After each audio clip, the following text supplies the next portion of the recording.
it got published on the front cover of Nature. Oh, wow. Which is the most prestigious scientific magazine in the world. That is amazing. Way back in, so that was back in 1996. So for 1 week, it was the most important scientific story in the world. So, that for me is a lifetime achievement. But this is very much a close second.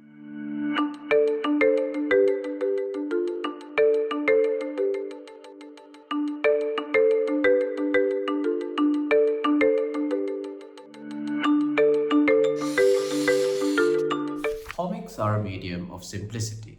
They take complex stories and put them into sequential art, and it's often useful to convey information in very succinct ways. Every culture has some sort of pictorial depiction of their stories. The thing in Sri Lanka is a little bit unique because the original stories that Sri Lankan comic artists would put to page were adult ones. They were accompanying magazines and they were accompanying newspapers that dealt with adult problems. And Sri Lanka being very conservative at the time, a lot of the generation of the parents that read these adult comic books kept them from being read by their children. And that created this weird vacuum in Sri Lanka where a lot of the people who were reading comic books worldwide were children. But in Sri Lanka specifically, there were not that many children who were reading comic books. This is something that a lot of people who've grown up in the 90s and the 2000s have general experience with. But there was a transitional period. If you grew up in Sri Lanka in the 90s or the 2000s, you may have come across this book. This book is called The Steel Industry in Ancient Sri Lanka. This was one of the most essential parts of Sri Lankan comic industry, evolving past its very conservative roots. At first glance, it's a story that is just purely made to educate the reader on how the steel in Sri Lanka was made and why it had the reputation that it did in the ancient world. And that is all well and good, but the thing about this story is it is so immaculately done. It is so very specific about all the scientific detail of the story that everyone who's read it that I know of always assumes that this is some sort of university project. But that all changes when you realize who the author of the story is and who their references are. Because this story chronicles the expedition of Samanalabhava. Samanalabhava is an area in Sri Lanka that is known for its ancient steel, and therefore there was an expedition that is, according to the book, conducted by a number of Sri Lankan professors, a number of village folk, and a very specific consultant archaeologist who comes from England to do this specific research. And this all starts to feel like an Indiana Jones story at some point. Because at a certain part of this story, it looks very much like it's fiction. This story is completely accurate. And this video is going to break down and analyze why the steel industry of ancient Sri Lanka was created.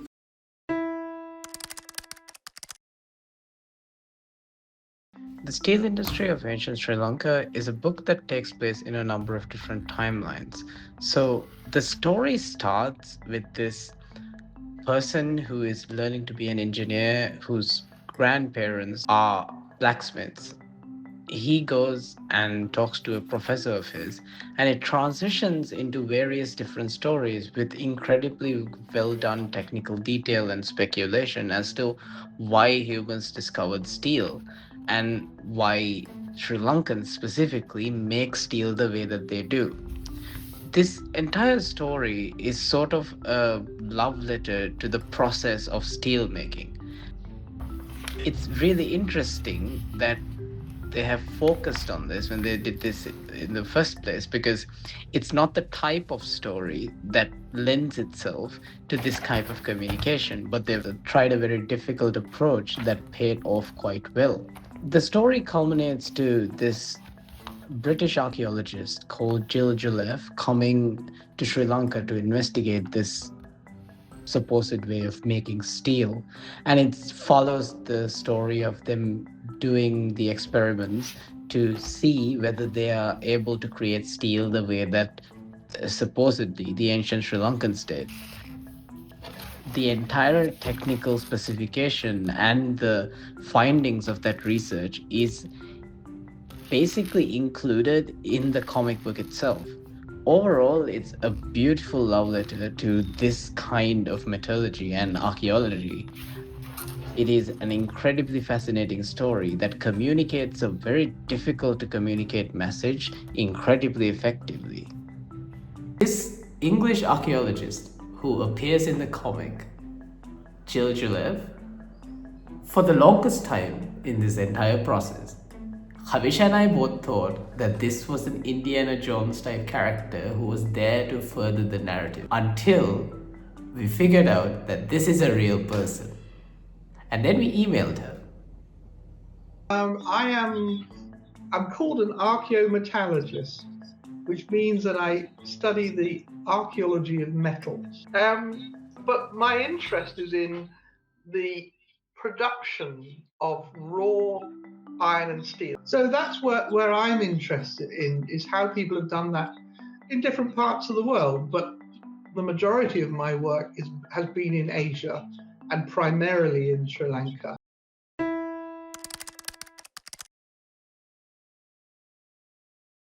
When did you first draw your attention towards Sri Lanka? Because as Sri Lankans, we kind of feel that we aren't very talked about, even in the Asian context, being sort of like very cradled between other bigger countries.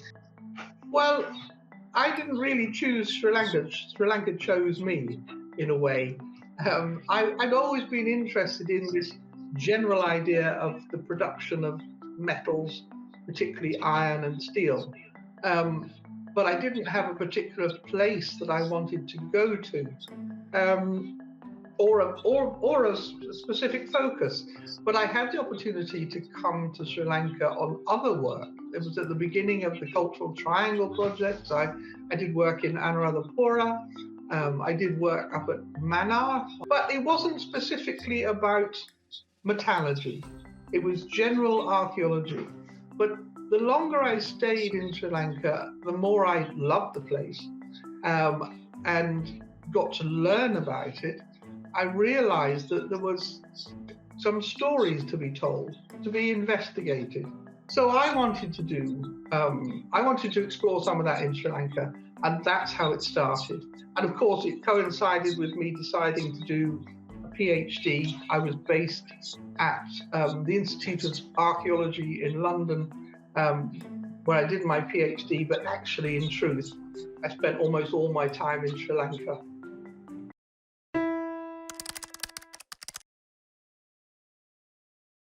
When I read the comic book initially, I really did not think that you were a real person, and partly the reason is sort of it's written in a format that is so engaging, and it's very like there's a challenge, you overcome the challenge, you make this discovery and you recreate it, and it's very structured like the traditional style of a comic. What was your reaction, because you didn't initially know you were featured in a graphic novel? What was your reaction initially when you found out that this had happened?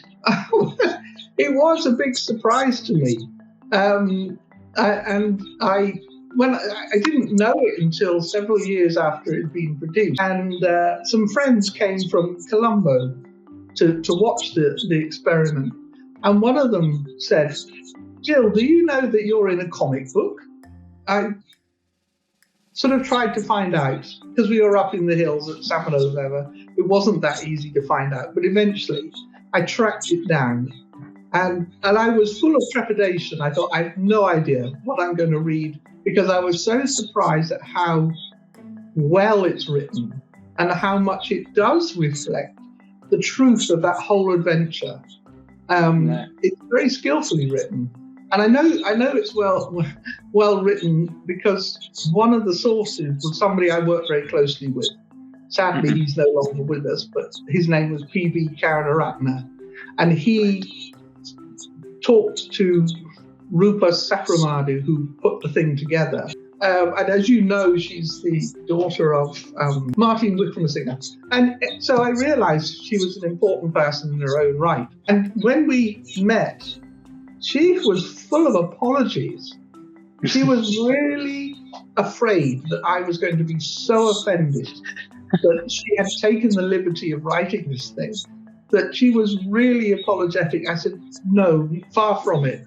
I am not the slightest bit upset. I'm massively flattered. It was one of the biggest thrills of my working career, really. I've had lots of academic publications and a book, and but that's all very academic. This was somebody really doing their best to tell a realistic story, and did it really well.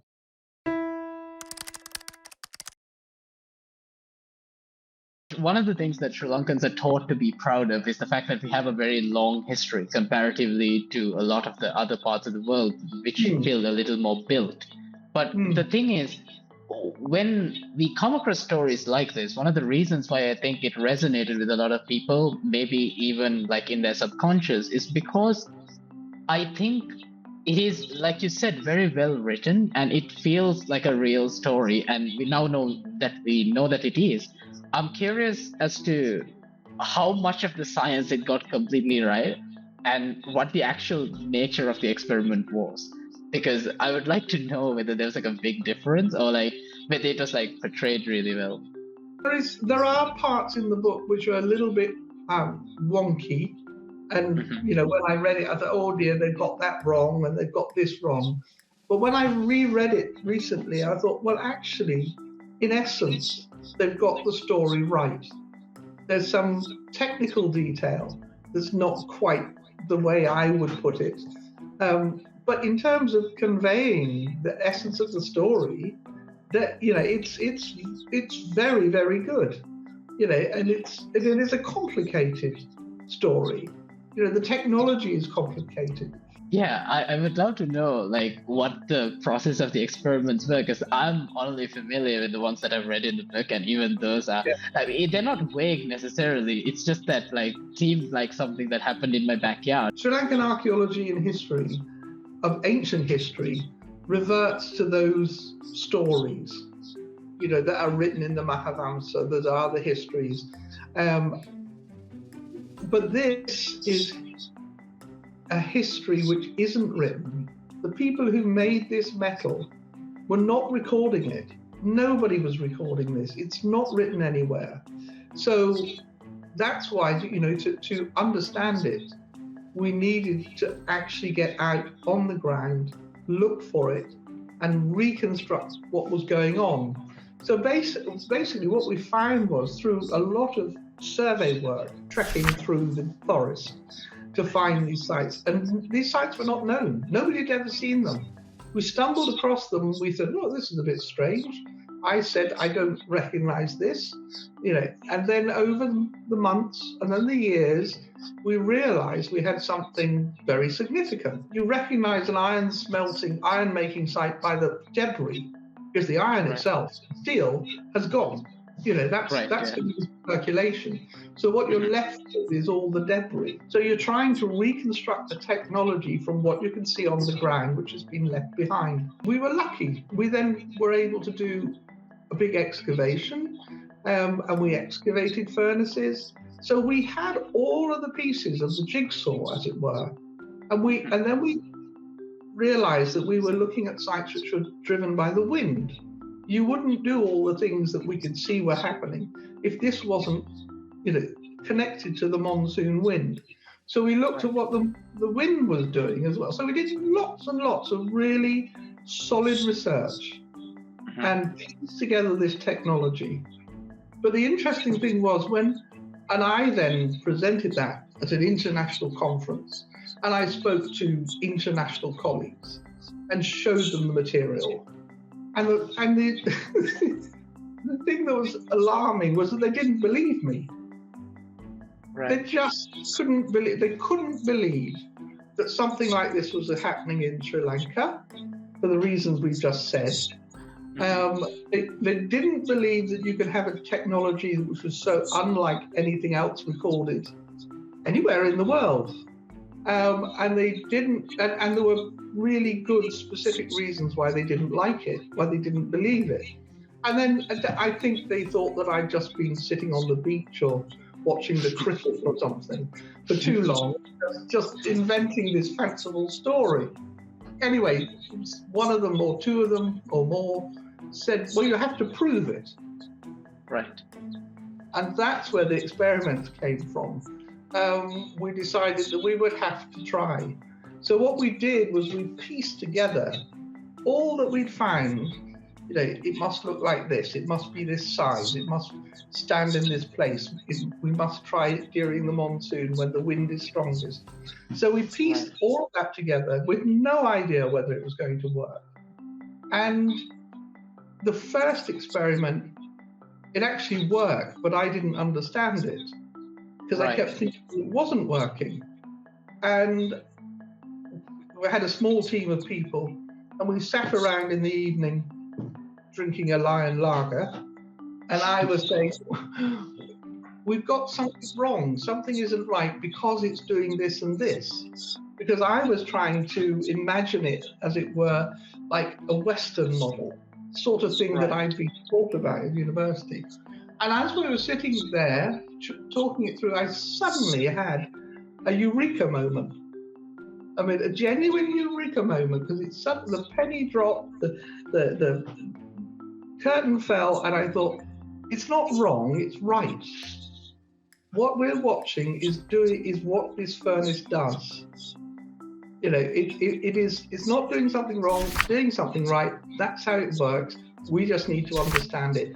And within about 10 minutes, I understood everything. Everything that I didn't understand, I suddenly understood. And that was it. It was like, oh, I don't need to do any more work. It's fine. And which was quite a really interesting experience to you know, personally, to go through that Eureka moment, to go from, you know, dark to light so quickly. And the other entertaining thing was that, of course, I then went on and presented this at a conference within just a few weeks. And all of those people who said, who didn't believe it, and it was that we had some stuff on the video as well, they completely turned and said, yes, this is amazing. And suddenly Sri Lanka was on the map for ancient technology. The fact that this is in a comic book is what kind of drove my and Kavisha's attention towards you, where we wanted to learn more about this. Do you think, I mean, Sri Lanka has had this sort of like thriving creative community for a while now. I was wondering if you would be encouraging about more projects like these being done, because I've literally never heard of anything else like this being done, because a lot of the comic books here are either fantastical, but I do feel that stories like these needed to be communicated to people extremely well. And I think there's only a few people who would ever read a scientific journal, and even that not by their own volition. It might be part of an assignment or something. So I find that this project is incredibly interesting. So I was wondering what your opinion on that was, because like my primary touch point to this was the fact that it was so easy to understand as a 8th grader, essentially. I was like, this is fascinating. Well, I think you're absolutely right. It's a really interesting question. You know, as an academic myself, it's very easy for me just to revert to writing things that go into a journal that nobody's going to read, and certainly not a young generation. And we do try to find ways of communicating some of these things in a more popular way, but we're not very good at it, to be honest.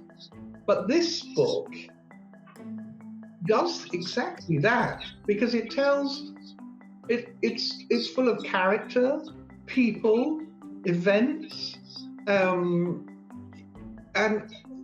it's telling a true story. I think there's potential to do this. It does take, I think, you know, you can't just dash it off. You can't say, well, we'll just do something about the irrigation works or about building stupas.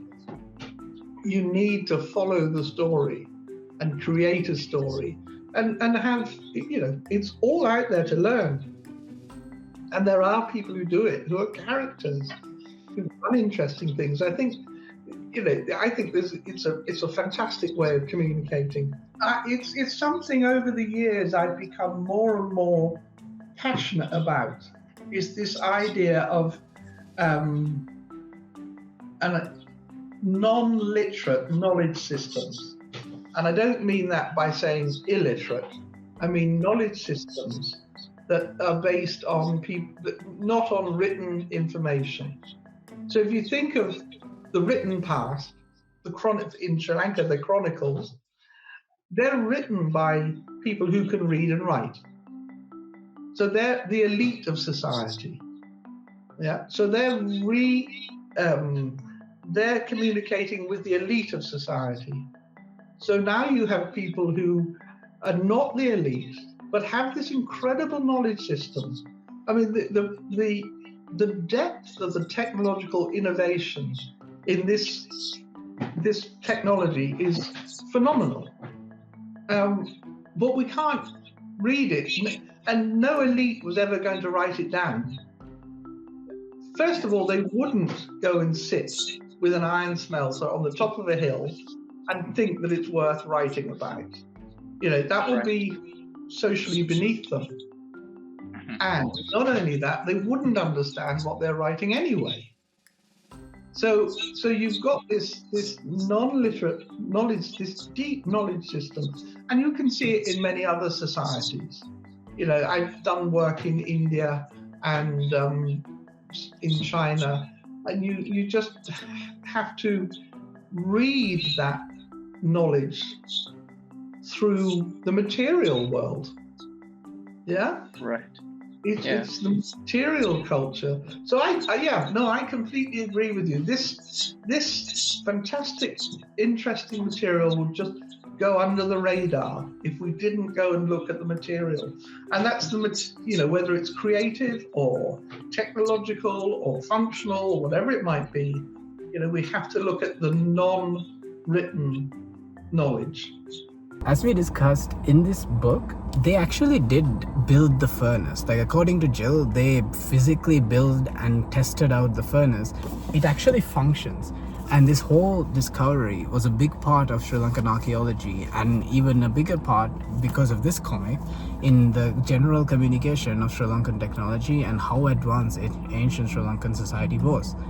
So Jill told us that this furnace physically exists. The one they built it in the Martin Wickramasinghe Folk Museum. We decided, why not? We're currently in the car park. This is a lot bigger than I thought it would be, first of all. And we're still trying to find the kiln. Yeah, we're trying to locate things.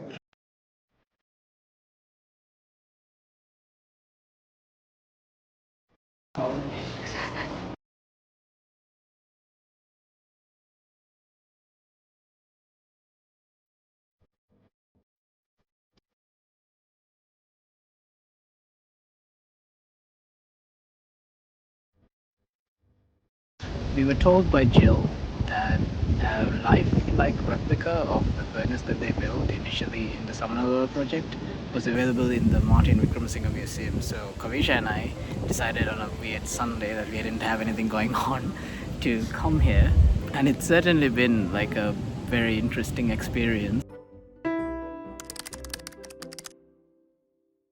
I mean, I was fortunate to be able to do this work. I was very single-minded about it, but I could not have done it if I didn't have a whole team of people working with me at different times. People who lived in the local villages, who helped support in all sorts of ways, shared their knowledge, and then in the archaeology department, people within the archaeology department who came out into the field, walked with us every day for many kilometers, helped to record things, translated from Sinhala to English for me, even though I haven't some Sinhala is not good enough for the depth of research here. So it's where I might working with the meteorology department to record the wind and all of that. So it's been a massive effort by many people and for everybody involved, it's been an adventure. It has been like an Indiana Jones adventure. And I think there are many more adventures to have out there. Sri Lanka is a beautiful country, but it's not just beautiful, it is full of things still to learn. We don't need to keep relearning things that we already know. Right. The same old histories. We need to go below that, look below that, physically look below that, get out there into the countryside, because there is so much to learn.